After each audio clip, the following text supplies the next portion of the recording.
Alors j'aimerais entamer avec vous,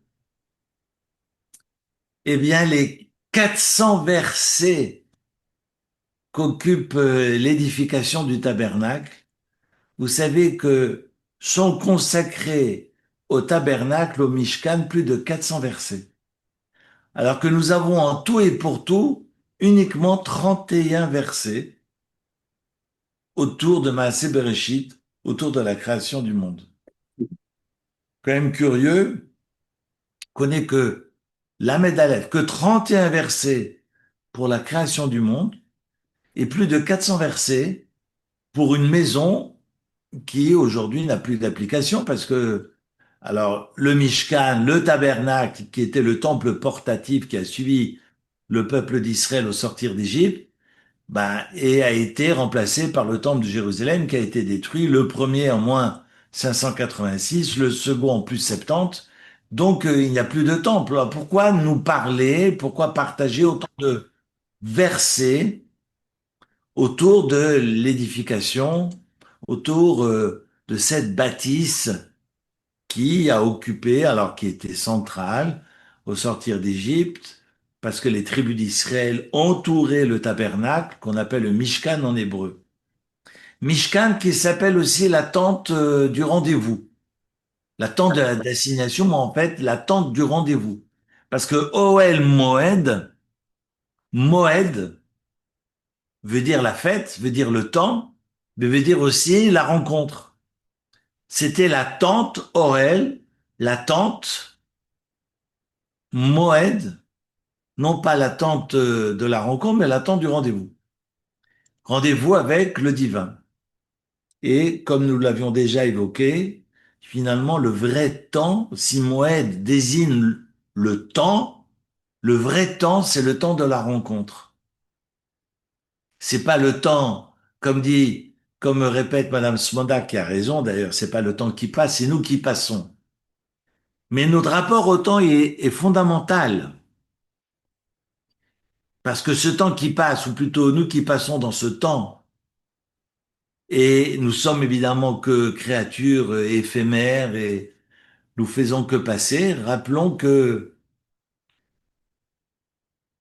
ce terme, ce vocable en hébreu n'existe pas dans la Torah. Le mot Zeman n'existe pas dans la Torah.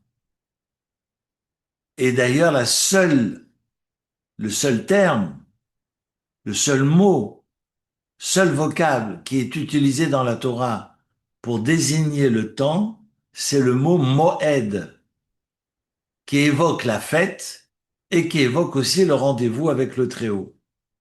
Comme si finalement le vrai temps, c'est pas le temps que nous remplissons tant bien que mal avec nos bêtises du quotidien, mais le vrai temps, c'est le temps de la rencontre avec le Très-Haut.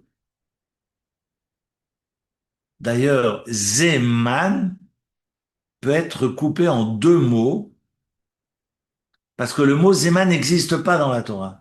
On le retrouve dans la prière, on le retrouve dans le rituel. Zman matan Toratenu, Zman simchatenu, Zman, le mot Zman matan Torah, le Zman veut dire le temps. C'est un terme qu'on retrouve dans nos prières, mais c'est un mot qui n'existe pas dans la Torah. Et Zeman peut être divisé en deux. Zé, ceci, man, c'est de la manne. Et c'est quoi la manne? Eh ben, c'est une ouate qui tombait du dimanche jusqu'au vendredi et qui nourrissait le peuple tout entier, mais qui était la même chose, le même élément qui tombait de manière récurrente du dimanche au vendredi et qui ne changeait pas d'un iota. Évidemment, quand je le mangeais, cette manne céleste, qui ne produisait d'ailleurs aucun déchet, le Midrash nous raconte que les lieux d'aisance n'existaient pas, mais que nous mangions et qui avait le goût de ce qu'on voulait. Vous pensiez au steak frites, ça avait le goût du steak frites. Je préfère la tarte à la rhubarbe en tant qu'Alsacien, mais on savait le goût qu'on voulait. Alors, soit Zeman, c'est de l'ordre de la répétition. C'est un temps répétitif, voire rébarbatif. Soit zeman, et man veut dire qui, quoi en araméen, et on tombe dans la question, comme dans ce néologisme suscité par Marc-Alain Waknin, qui est par le rabbin Waknin, qui parle de quabilité. En fait, c'est la dimension de la question. Donc, soit le temps, c'est un temps qui questionne, soit c'est un temps où s'inscrit dans la répétition. Et à nous de savoir si on veut monter sur le bateau de la vie ou si on veut rester uniquement sur la rive à liker tout ce qui est sympathique sur Facebook. Et puis il y a des gens qui sont très heureux après avoir photographié leur repas de midi. S'il y a trois, quatre personnes qui ont fait like pour ce qu'ils ont mangé à midi, ils sont heureux. Pas besoin de pousser mémé dans les orties, comme dit l'expression, je crois que c'est Robert Lamoureux, mais voilà, on est content. On est content, on a pris en photo, on a mis son repas, son steak frites sur Instagram. Il y a 10 personnes qui ont fait like et on dort, on est comblé, on est heureux. Voilà. Mais pour moi, c'est pas la vie. Mais si des gens sont heureux comme ça, bah, tant mieux pour eux. Grand bien leur face. Et c'est intéressant que finalement, est-ce que le temps, c'est un temps rébarbatif? On prend le tram, on va bosser, après on va dormir, après on reprend le tram, on va bosser, puis après on va dormir. Tiens, je l'ai déjà dit. Ou bien est-ce que le temps, c'est un temps qui questionne? Et pour qu'il y ait du changement, il faut des questions. D'où manishtana. Quelle est la différence? Ou plutôt, quand on dit quel, quoi, qui, comment, nishtana, il y aura de la différence. Les choses ne seront différentes que si on pose des questions. Comme si manishtana que nous récitons tous les soirs de Pessah, le point d'interrogation n'arrive pas après le mot nishtana. Manishtana, alayla hazet. C'est ce que nous chantons tous les soirs de Pessah, de Pâques. Mais manishtana, point d'interrogation, non, faut le lire autrement. Ma, point d'interrogation, nishtana. Si on dit quoi, nishtana, alors les choses changent. Donc je dis pas amen à tout ce que j'entends. Je suis comme le poisson qui nage à contre-courant. Finalement, on est le saumon de l'histoire. Et j'ai envie de vous dire, à propos de saumon, que le symbole, le signe zodiacal du mois de Hadar dans lequel nous sommes rentrés cette semaine, eh bien, est symbolisé par les poissons qui sont toujours au pluriel, hein, parce on ne se réalise pas, on ne se constitue pas tout seul. Et vous savez que le mot dag, qui veut dire poisson, dagim au pluriel, Yidgul Kereva Haaretz, dag c'est le poisson, commence par un dalet et suivi ensuite par un gimel. Dans l'alphabet, on apprend d'abord le guimel et après le dalet. Et là, curieusement, le mot, le vocable poisson en hébreu, dag, présente les deux lettres dalet et gimel à l'envers. Aleph, bet, gimel, dalet et gimel arrive, en tous les cas, surgit avant la lettre dalet. Alors que pour le mot poisson, on mentionne la lettre dalet et après la lettre gimel. Dalet, Doles, Dalet, je crois qu'on dit même Doles en alsacien. Dalet, c'est la pauvreté, c'est l'indigence. Vous allez me dire, oui, mais Dalet, ça veut dire porte. Ok. Mais Dalet, c'est pas Delet. Dalet, c'est la pauvreté. Et Gimel, évoque Gomel Chesed, veut dire entraîner le bien, faire le bien. Donc Dalet désigne la misère, l'obscurité, et Gimel évoque la réussite, le succès, la chance, le chesed, la générosité. D'ailleurs, Gimel nous rappelle le gamal, qui est le chameau, et le gamal, c'est celui qui vous permet de traverser le désert de votre vie. Parce que sans gamal, on ne traverse pas le désert. On meurt de soif.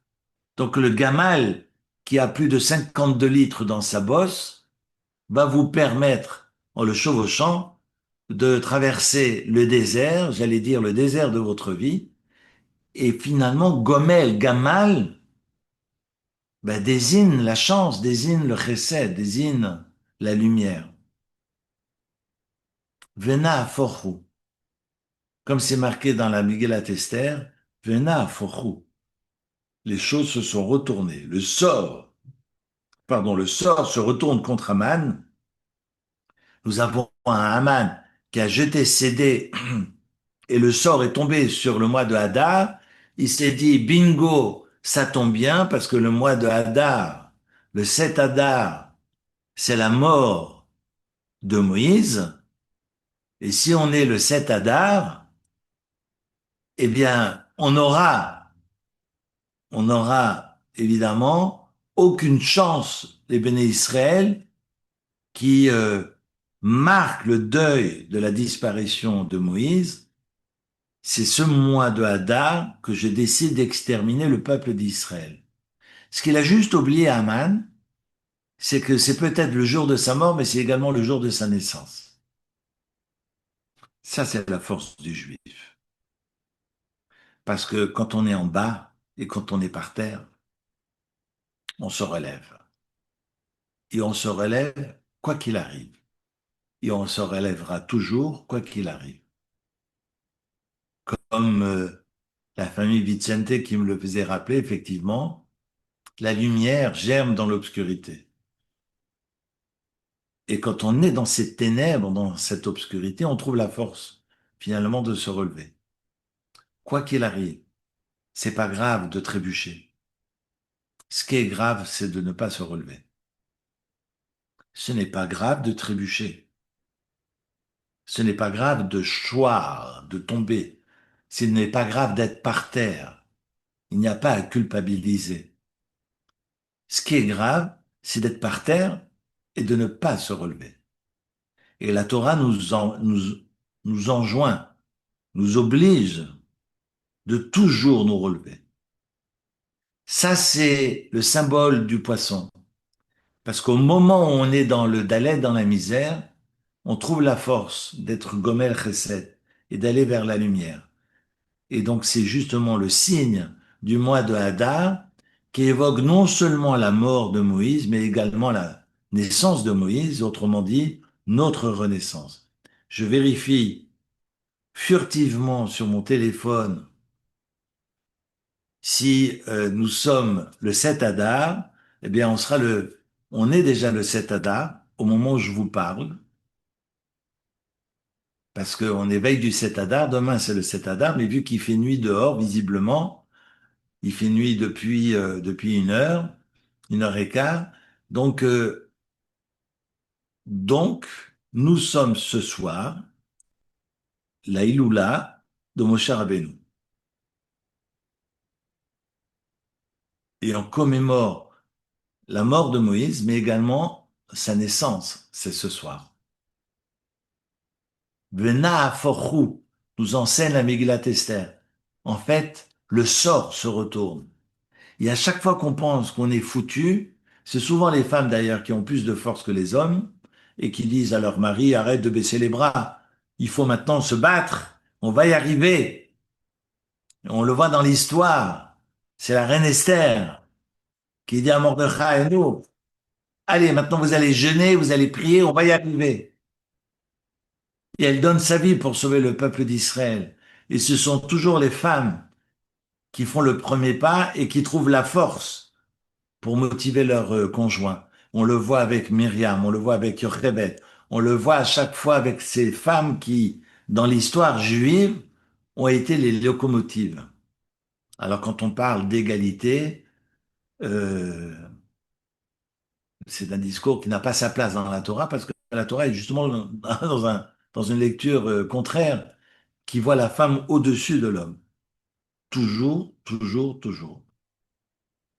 Je suis désolé, messieurs, relisez la Bible. Alors, je vais évoquer avec vous le chapitre 26 de l'Exode, si vous l'avez sous les yeux, et on nous parle de planches. Ces planches du Mishkan qu'on appelait les Krashim. Et j'aimerais traiter de ce sujet ce soir avec vous. On a un peu parlé à la synagogue, mais ça ne mange pas de pain, comme disait un de mes profs. On, on mangera des matzot. Si c'est vrai, si on n'a pas de brioche ou de pain, on n'a qu'à manger des matzot. D'ailleurs, on arrête de manger les matzot chez les Ashkenazim à partir de Purim ou à partir de Rosh Chodesh du mois de Nissan. Il faut manger les matzot avec appétit le soir de Pessah. Donc, si vous n'avez pas de pain, disait Marie-Antoinette, mangez des matzot. Mais jusqu'à Rosh Chodesh Nissan. Alors, on termine l'année avec ce mois de Hadar et on reprendra le mois de Nissan. Donc, on est très exactement à 4 semaines et demie de Pessah. On est en train de sortir d'Égypte. Et si ça se trouve, bref, on va pas parler politique ce soir, mais on est au mois de Hadar. On est dans un mois du miracle. Le Talmud nous enseigne, dans le traité de Ta'anit, qu'au mois de Av, il faut baisser dans les festivités, parce que on est dans un mois où toutes les tristesses de l'histoire sont arrivées au mois de Av. Qu'on le veuille ou pas, chaque fois qu'on a eu des événements funestes dans l'histoire juive, ces temps funestes ont surgi au mois de Av. Alors que le mois de Hadar, c'est exactement l'inverse. L'inverse. Et comme le texte talmudique nous dit, Marbin besimcha, on multiplie la joie, on multiplie la fête. Donc vous pouvez déjà commencer à boire ce soir. À ne pas confondre avec Mar Bin, Monsieur Bin, Besimcha. Ça s'écrit avec un sin et non pas avec un samer. Parce que sin, simcha, ça veut dire la joie. Et smicha, ce sont les couvertures. Raison pour laquelle je vais vous envoyer après ce Zoom un petit clin d'œil pour ceux qui lisent mal l'hébreu et qui lisent le texte qu'au mois de Hadar, on multiplie la joie par au mois de Hadar, Monsieur Bin dort dans sa couverture. Évidemment, vous n'avez absolument rien compris, mais je vous enverrai un petit émoticône sur le groupe WhatsApp pour comprendre qu'au mois de Hadar, même Eric fait des blagues complètement vaseuses, mais je la partagerai tout à l'heure. Donc, les planches du Mishkan étaient faites de bois de chittim. Et on peut se poser la question, comment est-ce que les bénis Israël ont pu obtenir du bois de cèdre en plein désert? Alors, ce qu'il faut savoir, c'est que Yaakov, vous vous rendez compte? Anticipation. Est-ce qu'on est à la mesure de Yaakov, capable d'anticiper à ce point? Yaakov avait planté, tenez-vous bien, des cèdres en Égypte. Et donc, il avait donné aussi l'ordre à ses enfants, vous prendrez ce bois avec vous lorsque vous quitterez l'Égypte. Parce que je sais que Dieu vous commandera à l'avenir de construire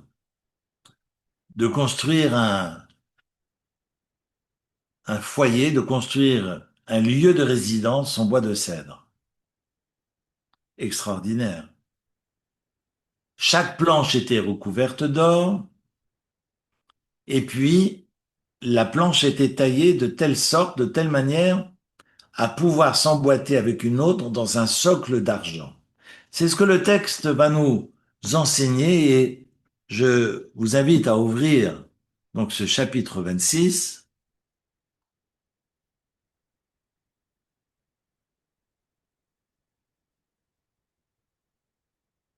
Tu feras le tabernacle, savoir 10 tapis qui seront faits de lin retors de fil d'azur, de pourpre et d'écarlate, et artistement damassé de chérubins. La longueur de chaque tapis sera de 28 coudées, la largeur de 4 par tapis, dimension uniforme pour tous les tapis. Et ça, ce sont les surfaces au sol. Après, on nous évoque évidemment les agrafes et la manière de joindre ces tapis entre eux. On passe maintenant, après avoir évoqué ces couvertures, on passe au bois de Chittim, si à partir du verset 15 du chapitre 26, tu feras les solives. Ce sont ces planches destinées au tabernacle. Ce seront des ais, AIS, de Chittim perpendiculaires. 10 coudées seront la longueur de chaque solive, une coudée et demie de large de chacune, et chaque solive aura deux tenons parallèles l'un à l'autre. Ainsi tu feras pour toutes les solives du tabernacle. Je continue, c'est important. Tu disposeras ces solives pour le tabernacle comme il suit, 20 solives dans le sens du sud. Sous ces 20 solives, tu placeras 40 socles d'argent, deux socles sous une solive pour recevoir ces deux tenons, et les deux socles sous une autre pour ces deux tenons. Là, je suis au verset 19. Verset 20. De même, pour le second côté du tabernacle, à la face nord, il y aura 20 solives, et avec, au verset 21, leurs 40 socles d'argent, deux socles sous une solive et deux socles sous la solive suivante. Et même chose dans l'autre sens. Puis tu en prépareras deux pour les angles postérieurs du tabernacle, et elles seront accouplées, tenez-vous bien, par en bas et également accouplées par en haut par un anneau et un seul anneau. Même disposition pour ces deux solives placées aux deux angles. On en a en tout finalement, je ne sais pas si vous avez tout suivi,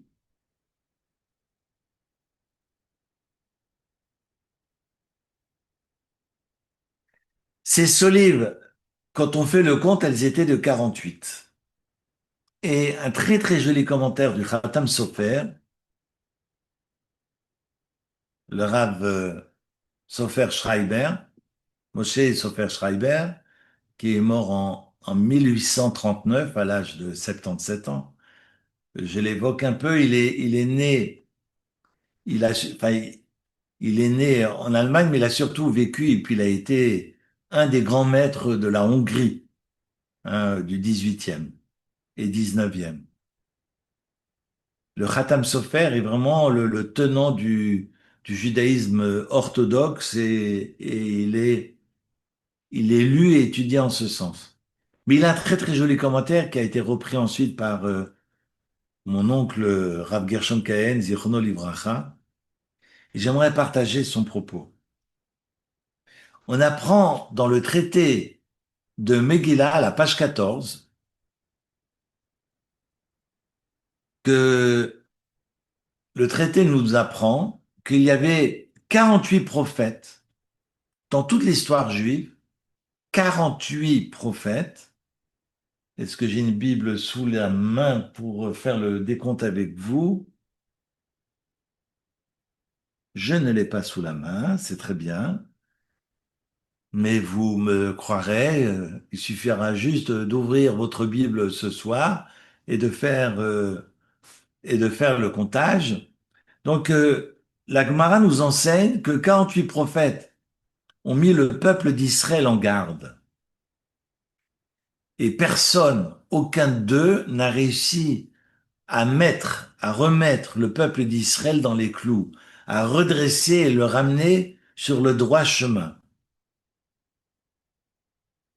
48 prophètes, à travers leurs exhortations, n'ont pas réussi à faire Teshuvah au peuple d'Israël. Alors qu'il a suffi au roi Assuérus, le roi Assuérus, c'est le texte que nous lirons lundi soir prochain, d'enlever son anneau pour le donner à Aman, pour donner plein pouvoir à Aman, et décidé l'extermination du peuple d'Israël. Et sa décision a secoué le peuple d'Israël qui demeurait en Perse. D'ailleurs, il est resté en Perse, peut-être pour ça qu'on ne récite pas le Hallel. On ne récite le Hallel que si le peuple d'Israël, qui vit des miracles, habite sur la terre sainte, habite en Israël. Mais s'il lui arrive des miracles hors d'Israël, on ne récite pas le Hallel. C'est le cas. Pour Hanouka, on va réciter le Hallel, mais quand on est en Perse, et on va rester en Perse, parce qu'il fait bon vivre à Genève, pardon, il fait bon vivre à Pumbedita, en Perse.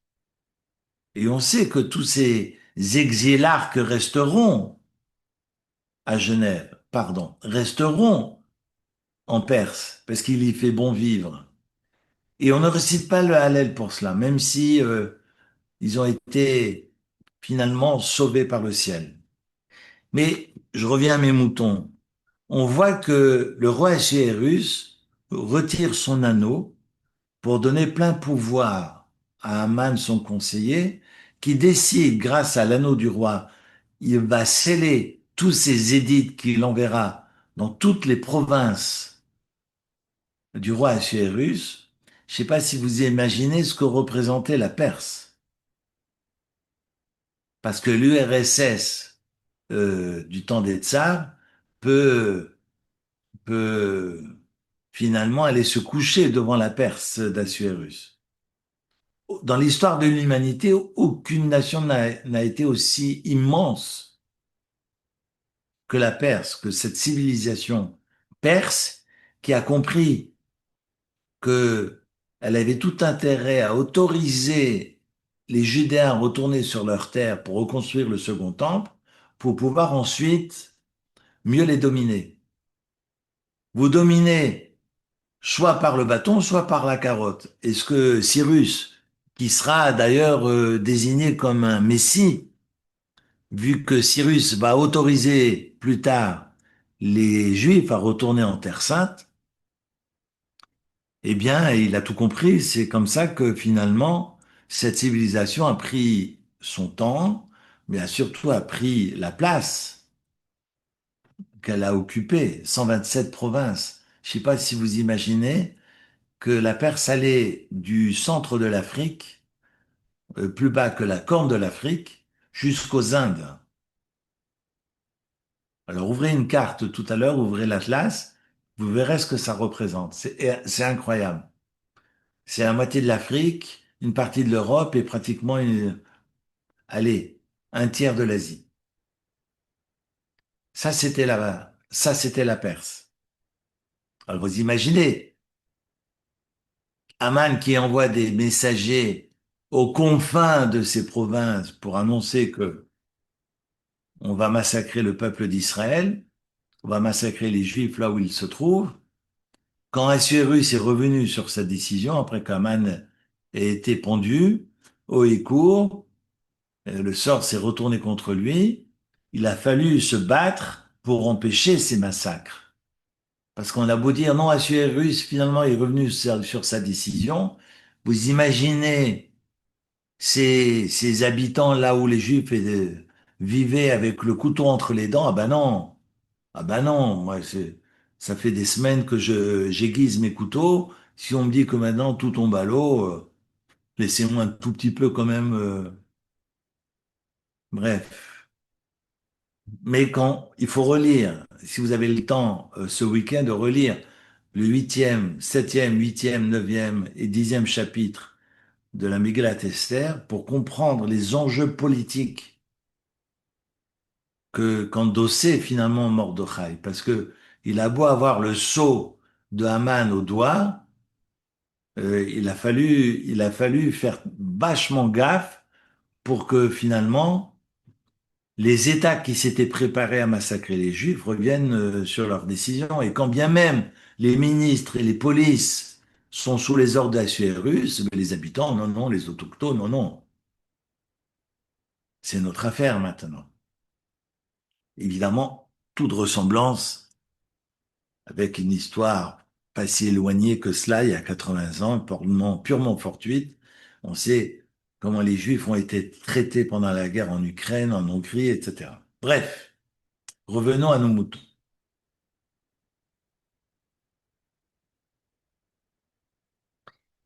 Le traité de Megillah nous raconte que les prophètes n'ont rien pu faire et qu'il a fallu cette catastrophe pour que tout le peuple se redresse et recouvre finalement la paix.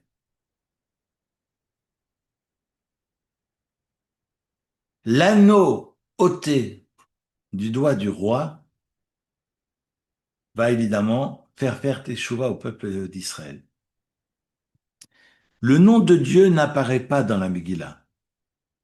Dans les 10 chapitres de la Megillah Esther, vous savez qu'il y a 5 Megillot, d'accord? Il y a Shirachirim, Kohelet, l'Ecclésiaste, il y a Echa qu'on lit le 9 Av, et puis il y a Ruth qu'on va lire le jour de Shavuot, de la Pentecôte. Et on a Megillat Esther que nous récitons 2 fois, le soir de Purim et le matin de Purim, c'est-à-dire lundi soir prochain, pour remplacer le Zoom de ce soir. On pourra écouter la Megillat Esther à la synagogue, et puis, encore une fois, le lendemain matin. Et le peuple d'Israël va faire Teshuvah. Le nom de Dieu n'apparaît pas dans le texte. C'est la raison pour laquelle, chaque fois qui a marqué Ha-Meler, parce que Meler veut dire le roi. Meler, c'est un roi, article indéfini, mais Ha-Meler veut dire le roi. Et quand c'est écrit Ha-Meler, on pense à Assuérus, et nos sages disent non, non, le roi, c'est le roi des rois, c'est Dieu. Et très souvent, quand le nom de Dieu n'apparaît pas dans le texte, ou j'ai envie de vous dire, dans la vie d'aujourd'hui, on a l'impression que Dieu n'existe pas. Chas Shalom. Alors que c'est pas plus criant qu'aujourd'hui. Ça transpire de partout. Et on a bien vu comment Israël a été finalement est sorti grandi de ces confrontations, mais tous ses ennemis se sont défoulés contre Israël l'année dernière. C'est Dieu qui décide. On découvre exactement les mêmes éléments, les mêmes paramètres dans la Megillah. Et vu que le nom de Dieu n'apparaît pas, alors on pourrait, Chasvé Shalom, on pourrait se dire, mais où est Dieu? Mais Dieu est partout. Dans le noir du texte, dans le blanc du texte, il est partout. Parce que si vous lisez le texte, c'est un texte qui est incompréhensible. Bien sûr que Dieu est là. Vous relisez le texte, ça a s'arracher les cheveux. Vous voyez, je me suis bien arraché les cheveux aujourd'hui, mais ça a s'arracher les cheveux. Parce que on a une reine Esther qui ne sait pas comment faire pour faire tomber Haman, qui n'ose pas dire qu'elle est juive. Alors elle s'est dit, bon alors je vais susciter la jalousie de mon mari, je vais organiser un repas aux chandelles, hein? Ça vous a peut-être déjà arrivé de manger aux chandelles, d'allumer des jolies bougies à table, d'inviter votre femme ou votre mari, et puis vous invitez le même soir, Chasvé Shalom, Dieu préserve, votre amant, soi-disant, entre guillemets, ou votre maîtresse. Alors, si le repas ne finit pas en sang, il y a un problème. En sang, hein, en sang, on est d'accord. Et là, Assuérus, qui mange un amoureux avec sa femme Esther, il est très content qu'Aman soit à la table. Mais Esther, elle devient folle, elle dit, mais j'y arriverai pas. Et elle manigance, elle dit, non, non, mais c'est pas ce soir, demain. Demain soir, revenez, on va manger en amoureux, hein, chérie, et puis Aman viendra à table. Et lui, ça lui traverse pas l'esprit, il se dit, attends, si on mange en amoureux, pourquoi ce Gugus se joint à notre dîner en chandelle, mais Il se passe quoi là? Tout est, tout est fait pour que il y ait absolument rien parce qu'évidemment, si SURU avait sauté en l'air, on dit OK, le bon Dieu n'est pas là, si c'est la jalousie de monsieur, mais pas du tout. Parce que tout ce qu'elle entreprend ne marche pas. Tout ce qu'elle entreprend ne marche pas. Et au moment où la reine Esther, alors j'anticipe sur lundi prochain, mais c'est parce qu'on n'aura pas de Zoom, mais au moment où elle révèle son identité à son mari, alors que ça fait un moment qu'ils cohabitent l'un et l'autre, il dit tu sais que ta femme va disparaître parce qu'il y a un édit qui court dans la province, dans toutes les provinces de ce monseigneur, mais voilà. Et si c'est appliqué, eh ben la reine disparaîtra, ta femme disparaîtra. Mais comment c'est possible? Oui, parce qu'il y a un homme qui veut ma mort. Cet homme-là, devant toi, qui est à notre table, veut que je disparaisse. Mais moi, à la place d'Assuérus, je sors mon pétard et je souffle. J'attends pas 2 secondes. Le Haman, j'en fais du gruyère. On est en Suisse. Il a des trous partout, mais rien du tout. Rien ne fit. Voilà que Assuérus, il dit, ah tiens donc, quand même. Bon, je vais aller me calmer dans le jardin, je vais aller fumer une cigarette. Non mais, le roi sort dans le jardin après que sa femme lui ait dit, je risque de mourir à cause de ce... Je vais rester poli. Et son mari dit, tiens donc, il sort sa pipe et puis il va fumer dans le jardin. Mais, c'est une histoire de dingue. Relisez le texte dans les mots, je dis, mais c'est incompréhensible.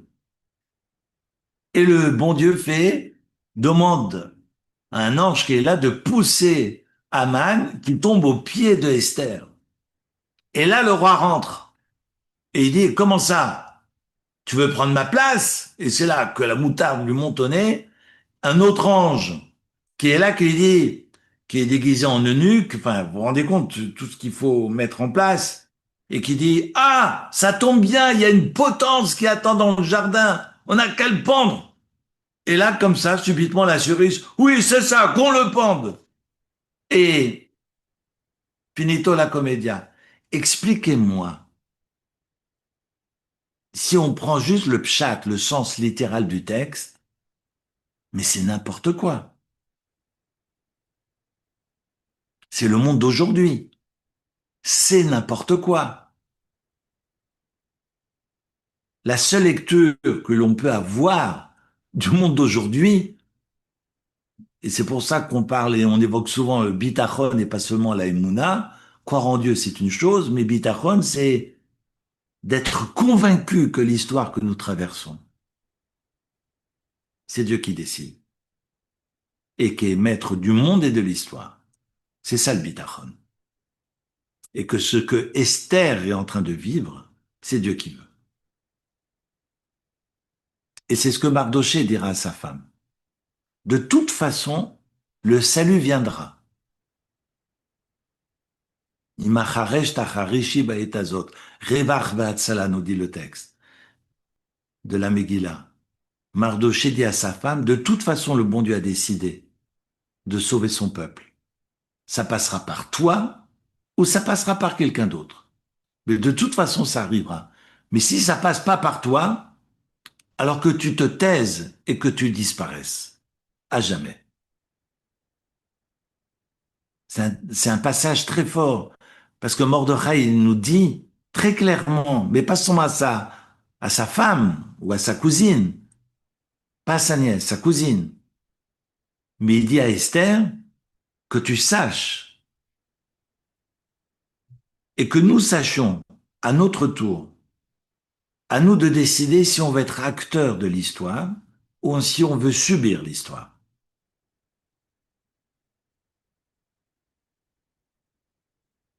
Est-ce qu'on veut être acteur de notre histoire et on met tout en œuvre pour que les choses réussissent, ou on veut juste subir. Et quelques likes de notre saumon sur l'assiette suffiront pour vivre heureux et dormir paisiblement. Est-ce qu'on veut vivre de likes ou bien on monte sur l'argot et on part à l'aventure du monde? Est-ce qu'on monte ou on monte pas sur l'argot? Est-ce qu'on veut rester à quai et applaudir chaque fois qu'il y a quelque chose de beau ou pleurer quand il y a quelque chose de grave? Et quelques likes suffiront pour vivre heureux? Ou bien est-ce qu'on monte sur le bateau de l'aventure humaine? Extraordinaire. Que l'anneau, finalement, qui était la bague du roi, après avoir été retiré, a semé la terreur en Perse et a entraîné le repentir de tout le peuple juif. Et regardez voir ce que nous apprend le texte de la Torah. Retrouvez le texte, verset 24.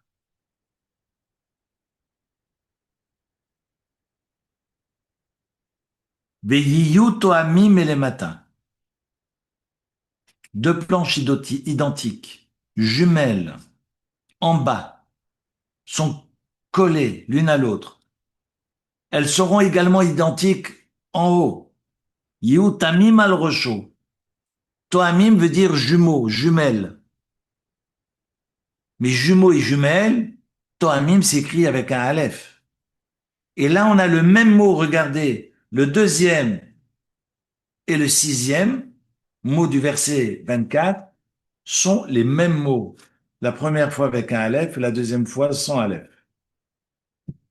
Verset 24 du chapitre 26 de l'Exode.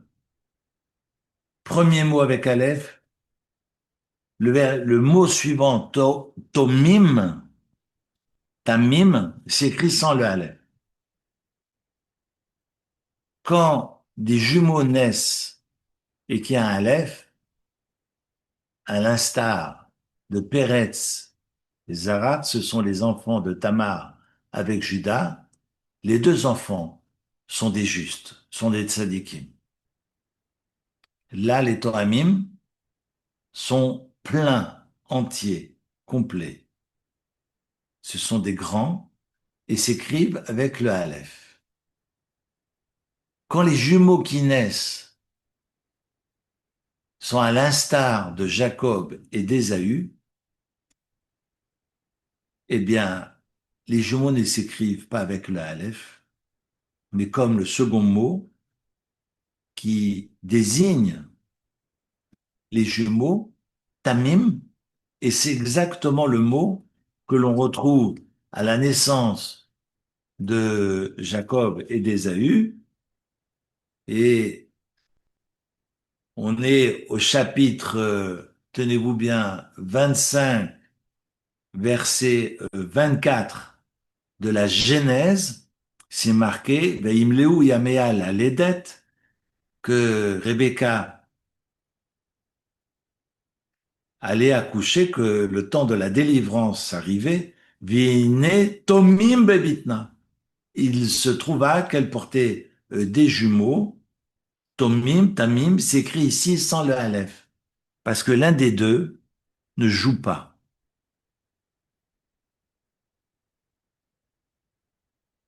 Quand l'un des deux ne joue pas,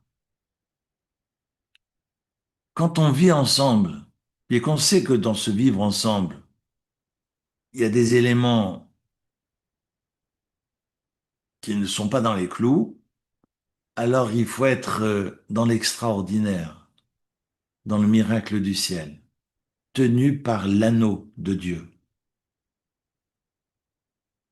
Et en haut de ces krachim, qui était Tamim, qui porte une imperfection, eh bien cette imperfection ne cause rien dans la mesure où l'anneau de Dieu est au-dessus. Alors qu'au bas de ces krachim, de ces solives, on est toamim et les matins. On est dans la perfection. On n'a pas besoin de goûter à l'extraordinaire pour survivre. Le monde de la Torah, c'est le monde de l'extraordinaire.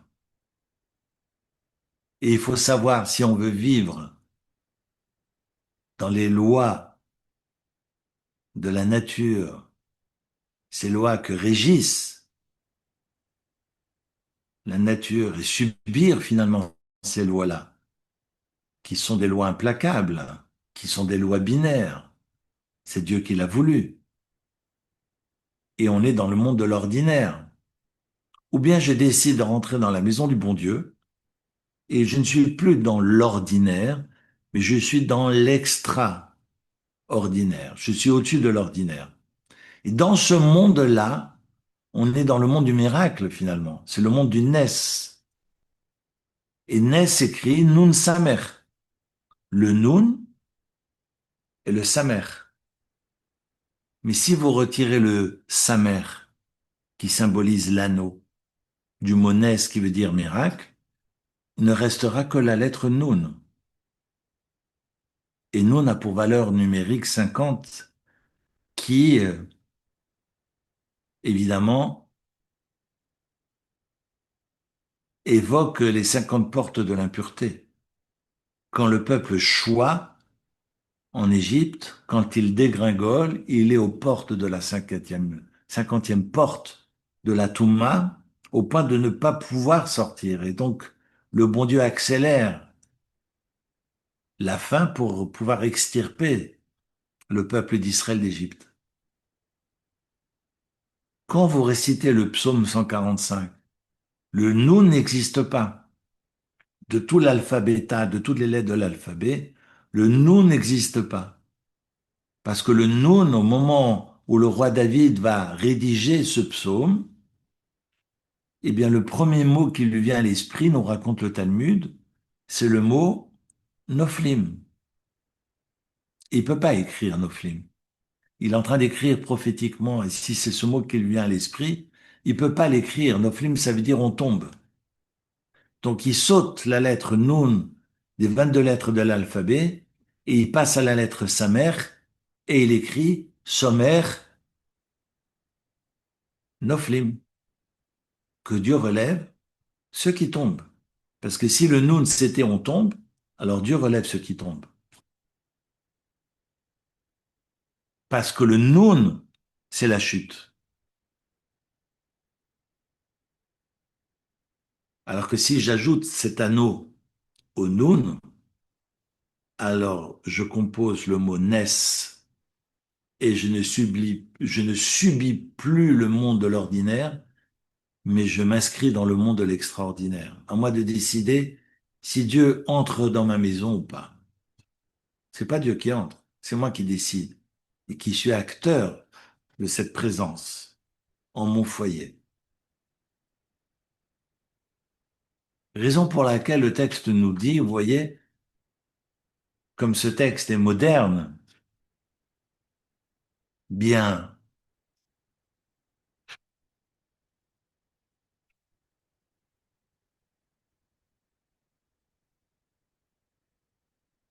que ces 48 prophètes n'ont rien pu faire, qu'il a fallu que le roi des rois retire le Samer, retire son anneau et le remette à Aman, et on comprend que finalement le mal, pas le mal, M-A, accent circonflexe, L-E, mais le mal, eh bien, est une décision du ciel, c'est difficile à comprendre, mais tout est bidei Shamaim, tout est dans les mains du ciel pour que le peuple se redresse. Et le peuple se redressera.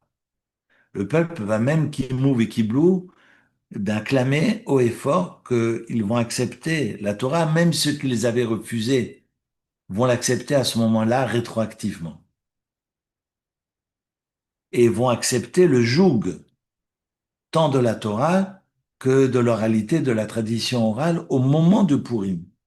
On est sur un élan, mais collectif, collégial, extraordinaire. Et le peuple qui était livré au Noun, ben, retrouve le Ness à ce moment-là, et retrouve le miracle du ciel, retrouve le monde de l'extraordinaire, raison pour laquelle j'évoque le poisson qui, eh bien, Vena Forhu retourne la malédiction et la transforme en bénédiction. C'est ce que je nous souhaite